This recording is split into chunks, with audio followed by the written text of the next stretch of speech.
نرمال كنيم بيا كمال كنور أونلاين تي في أنا ربان لات كي بان لينجن قاسمة رج من شالات نوشانة تشوف كور شاكا كيف جي ليبيا كان يتو كجي ساوث السودان بان راتشمة بان جي لينكل كان كونوري راتشمة غور جنو del subscribe ki der je nyoka nasen ko kiantin ku channel me ala nuer online tv kami jiram jidid ba ka ci no no be subscribe gor no jin bi notification bell bi jetwan ko beler tv kan chama la shub kaji aler banling ka jen gwasme chani di shub ko kor ke be Libya tela ji South Sudan bana ka chu ban je chu linkel an wala chang jandang ro bakel ka pay ngwan ron kina daro jandang ro ngwan man ler me ban je chu lingo gwa ko do badan en tuoga kaje ana gwasa me shi kaminen yana maka ture shala no shane iti shop ko kor tila ji South Sudan chaka kef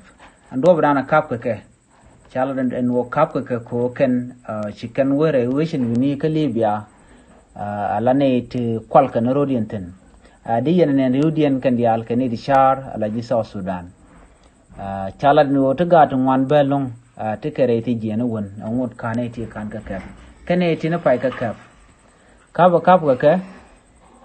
ka no kan chig ji Libya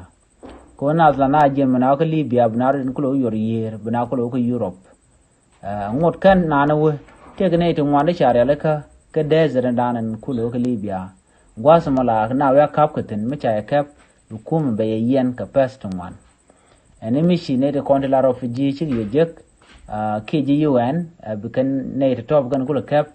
bikan kula nang gwasdan tikatin lo ba ka yen ne de kona ji UN man kula ari galon gwasame micha ji kap kan eti ajeno bete ka peston ware ti jen ka nyok ba ji la de long bu point du betel gwas ana mo akel mi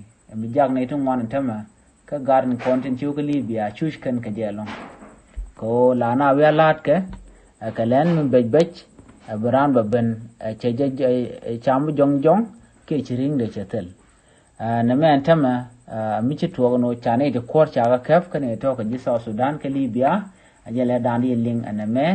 gurmo bi nyoka nasan ko ken biata kamal bye bye